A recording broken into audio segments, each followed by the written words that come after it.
ಇವತ್ತು ಮಲೋದಿ ಅಂತಾರಲ್ಲ, ಮಲೋದಿ ಯಾವ ರೀತಿ ಮಾಡಬೇಕು ಅಂತ ನಾನು ತೋರಿಸ್ಕೊಡ್ತಾ ಇದ್ದೀನಿ.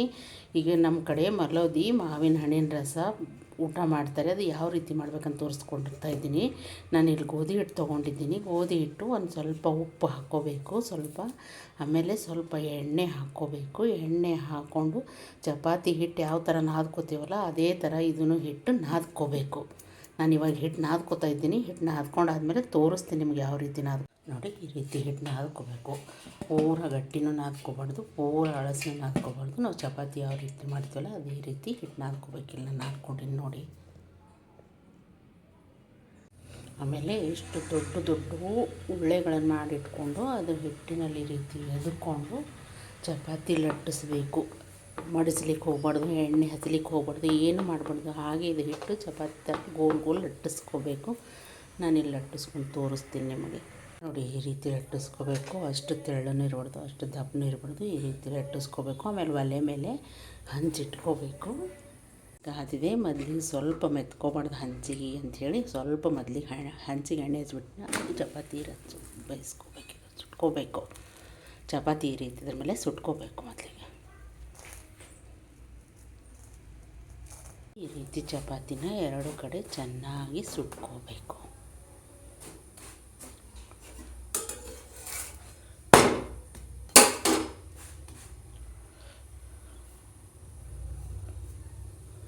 ನೋಡಿ, ಎಲ್ಲ ಚಪಾತಿನೂ ಮಾಡಿಕೊಂಡು ಆರಕ್ಕೆ ಹಾಕಿದ್ದೇನೆ. ನೀವು ಎಲ್ಲ ಮೊದಲಿಗೆ ಚಪಾತಿ ಈ ಥರ ಮಾಡಿಕೊಂಡು ಒಂದು 10-15 ನಿಮಿಷ ತಣ್ಣಗಾಗೋವರೆಗೆ ಬಿಡಬೇಕದ. ನನಗೆ ಚಪಾತಿನೂ ಇಲ್ಲಿ ಆರ್ಕೊಂಡು ಬಿಟ್ಟಿದ್ದಾವೆ. ನಾನು ಆರ್ಲಕ್ಕೆ ಹಾಕಿದ್ದೀನಿ. ಆರ್ಯವ. ಈಗ ಈ ಚಪಾತಿನ ಪೀಸಾಗಿ ಮಾಡ್ಕೋಬೇಕು. ಈ ರೀತಿ ಚಪಾತಿನ ಪೀಸಾಗಿ ಮಾಡ್ಕೋಬೇಕು. ಪೀಸಾಗಿ ಮಾಡ್ಕೊಂಡಿದ್ಮೇಲೆ ಇದು ಮಿಕ್ಸಿನಲ್ಲಿ ಹಾಕ್ಕೋಬೇಕು. ಈ ರೀತಿ ಜಾಸ್ತಿ ಹಾಕಕ್ಕೆ ಹೋಗ್ಬೇಡಿ, ಲೋಡ್ ಹೆಚ್ಚಿಗೆ ಆಗ್ತದೆ ಮಿಕ್ಸಿ ಮೇಲೆ. ಸ್ವಲ್ಪ ಹಾಕಿ ಪೂರ ಏನಪ್ಪ ಅಂದ್ರೆ ತರಿಯಾಗಿ ಮಾಡ್ಕೋಬೇಕು. ಇದನ್ನು ನೋಡಿ, ಈ ರೀತಿ ಮಾಡ್ಕೋಬೇಕು. ನಾನು ಮಾಡ್ಕೊಂಡಿದ್ದೆಲ್ಲ ಮಿಕ್ಸರ್ನಲ್ಲಿ ಈ ರೀತಿ ಮಾಡ್ಕೋಬೇಕು. ಇದನ್ನು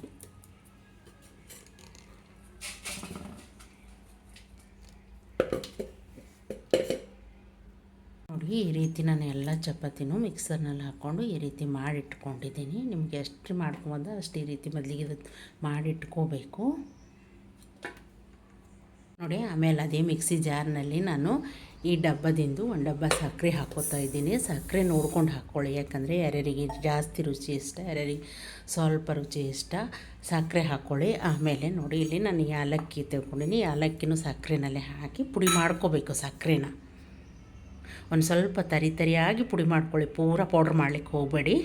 ಸಕ್ಕರೆನೂ ಪುಡಿ ಮಾಡ್ಕೊಂಡಿನಿ. ಒಂದು ಸ್ವಲ್ಪ ತರಿ ಐತಿ, ಪೂರ ಜಾಸ್ತಿ ಪೌಡ್ರ್ ಮಾಡಿಕೋಬೇಡಿ. ಈ ರೀತಿ ಪುಡಿ ಮಾಡ್ಕೊಳ್ಳಿ. ಆಮೇಲೆ ಇದಕ್ಕೆ ಸ್ವಲ್ಪ ಆರಕ್ಕೆ ಬಿಡಿ. ಇದು ಬಿಸಿ ಇರುವಾಗಲೇ ಒಂದು ಸ್ವಲ್ಪ ಸಕ್ಕರೆ ಹಾಕಿದರೆ ಜಿಗಿಯಾಗಿ ಒಡ್ಕೊಂಡು ಬಿಡ್ತದೆ. ಇದು ಸಕ್ಕರೆ ಎಲ್ಲ ಜಿಗಿಯಾಗಿಬಿಡ್ತದೆ. ಒಂದು ಸ್ವಲ್ಪ ಆರಕ್ಕೆ ಬಿಡಿ ಇದನ್ನು ನೋಡಿ. ಇದು ಇಲ್ಲೊಂದು 10 ನಿಮಿಷ ಬಿಟ್ಟು ನಾನು ಆರಾಗಿದೆ ಎಲ್ಲ. ಆಮೇಲೆ ಇದರಲ್ಲಿ ಅದನ್ನು ಪುಡಿ ಮಾಡಿಟ್ಕೊಂಡ್ರೆ ಸಕ್ಕರೆ ಹಾಕಬೇಕು. ಹಾಕಿ ಚೆನ್ನಾಗಿ ಕಲಿಸ್ಕೋಬೇಕು ಇದನ್ನು.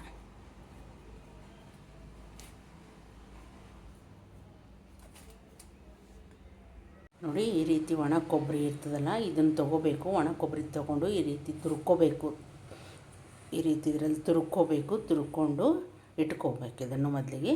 ನೋಡಿ, ನಾನು ಸಕ್ಕರೆ ಎಲ್ಲ ಕಲಿಸ್ಕೊಂಡಿದ್ದೀನಿ ಚೆನ್ನಾಗಿ. ಆಮೇಲೆ ಏನು ಮಾಡಬೇಕು ಅಂದ್ರೆ ಕೊಬ್ಬರಿ ಇರ್ತದಲ್ಲ, ಕೊಬ್ಬರಿಗೊಂಡು ತುರ್ಕೋಬೇಕಂತೇಳಿಲ್ಲ, ತುರ್ಕೊಂಡಿನ ಕೊಬ್ಬರಿನೂ ಹಾಕಿಬಿಡ್ಬೇಕು. ಇದರಲ್ಲಿ ಹಾಕಿಬಿಟ್ಟು ಇದನ್ನು ಚೆನ್ನಾಗಿ ಕಲಿಸ್ಕೋಬೇಕು. ನೋಡಿ, ಕೊಬ್ಬರಿನೂ ಹಾಕಿ ನಾನು ಕಲಿಸ್ಕೊಂಡಿದ್ದೀನಿ. ನೋಡಿ, ಮಾಲದಿ ಯಾವ ರೀತಿ ಮಾಡ್ತಾರಂತ ತೋರಿಸ್ತೀನಲ್ಲ. ಭಾಳ ಜನ ಇದನ್ನು ಹಾಲಿನ ಜೊತೆನೂ ಊಟ ಮಾಡ್ತಾರೆ, ಭಾಳ ಜನ ಮಾವಿನ ಹಣ್ಣಿನ ರಸದ ಜೊತೆನೇ ಊಟ ಮಾಡ್ತಾರೆ. ಇದು ಮಾವಿನ ಸೀಸನ್ ಬಂತಲ್ಲ, ಮಾಡ್ಕೋತಾರೆ. ನೀವು ಒಂದು ಸರ್ತಿ ಈ ರೀತಿ ಮಾಲದಿ ಮನೇಲಿ ಮಾಡ್ಕೊಂಡು ನೋಡಿ.